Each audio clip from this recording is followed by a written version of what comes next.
Hi YouTube, it's Lorelai. I wanted to come back to you guys today and talk to you a little bit about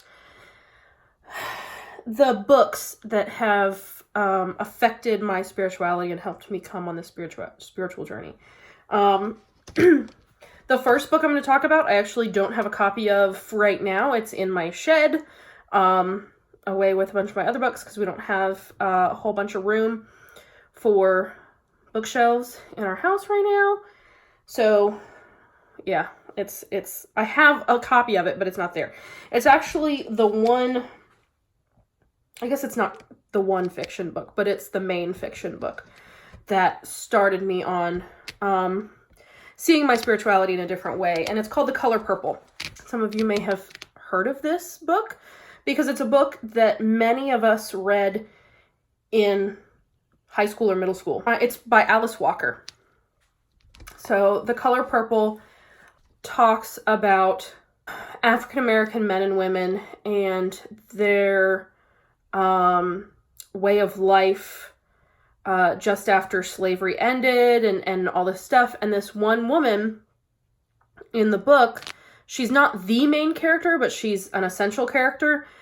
She talks to the main character about how she sees God. And one of the things she says is she thinks that God wants us to basically appreciate his work, in that appreciating that a flower is purple, appreciating that the grass grows for us, appreciating what's been done for us so that we can live.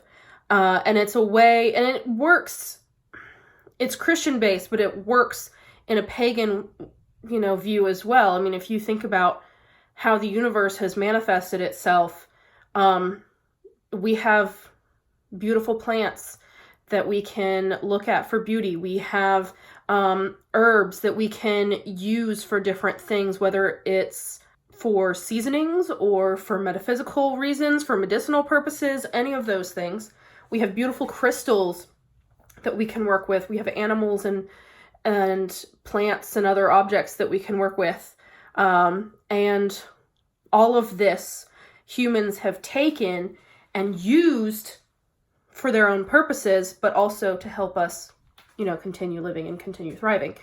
So for me, that actually first changed. I was still Christian when I read it. I was still Christian when it changed my view, but I started thinking that the best way to worship God was to worship the earth, actually. Even as a Christian, I thought, if God created the earth is his masterpiece. We should appreciate that, This is the home that he gave us to live, so we should appreciate that. So that was the first book. The second book was, sorry guys, I'm a little sick. I'm getting there. This book. It's called The Path of the Christian Witch. The Path of a Christian Witch. Anyway, this book is by Adelina St. Clair.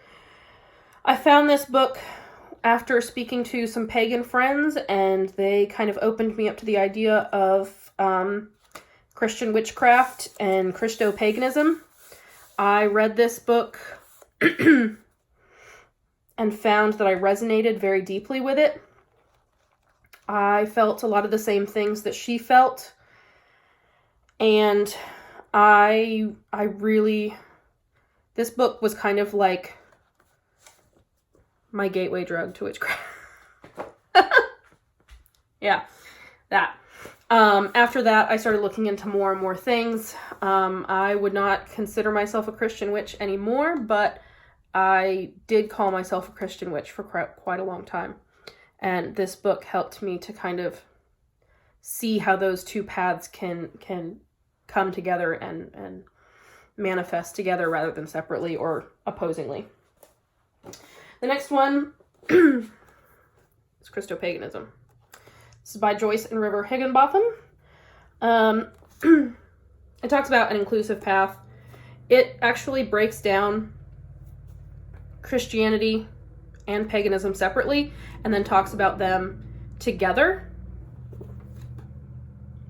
And it's actually, this is the book that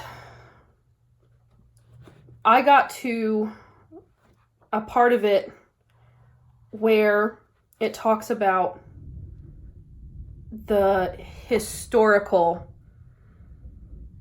Jesus in Christianity. And I realized after reading this book, and by the way, for those of you who want to know, there are several, here we go. There's a whole bibliography at the end.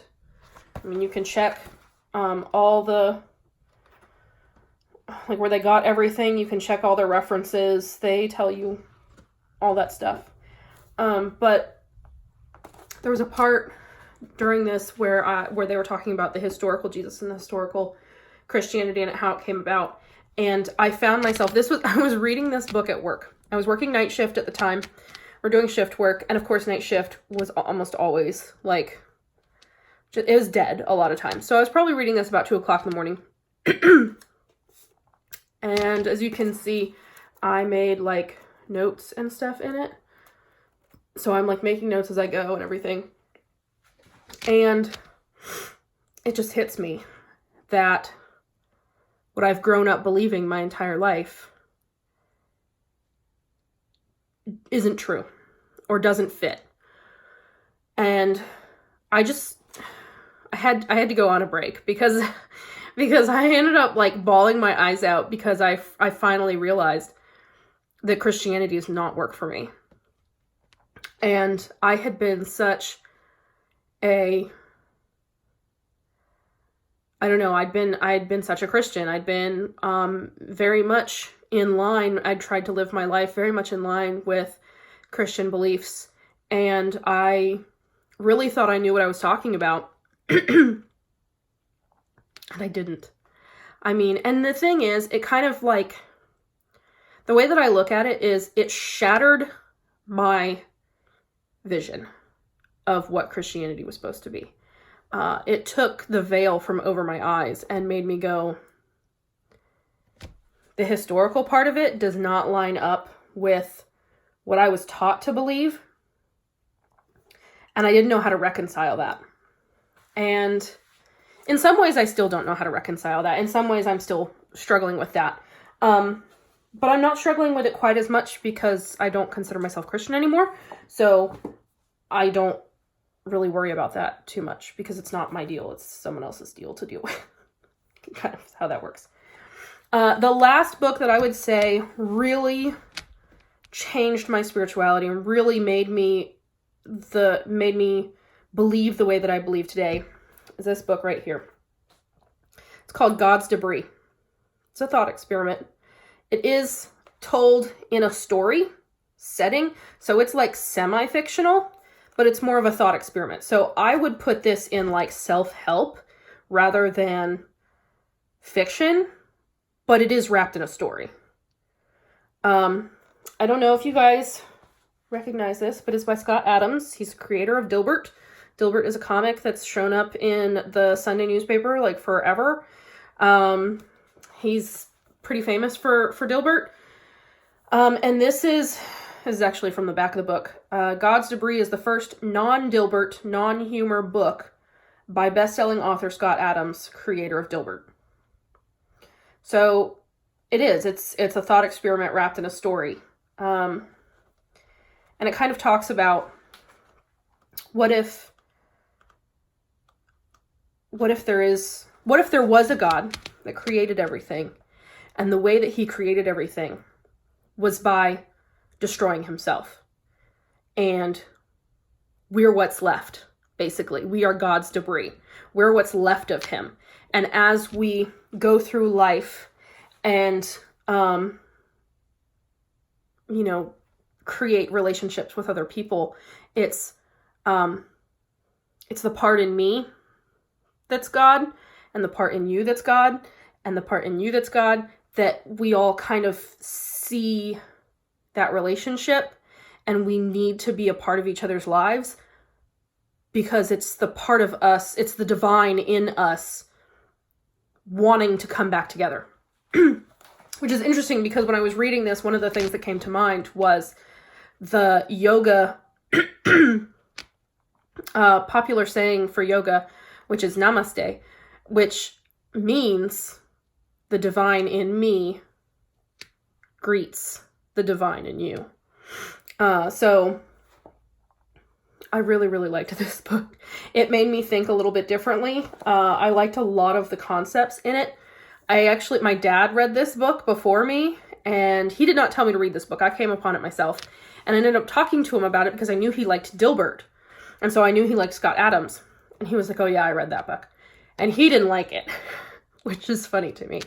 But I really, really enjoyed it.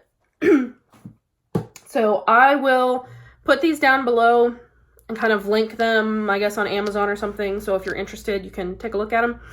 But those are the 4 main books that I would say, if anyone asked me what helped mold your spirituality the way that it currently is, those are the 4 books that I would say. So thanks for listening, guys. If you have any other books that you think are foundational for you and you would like to share, please comment below and let me know, because I would love to hear about them. I love reading. I love expanding my knowledge. So please share books with me. I like to read.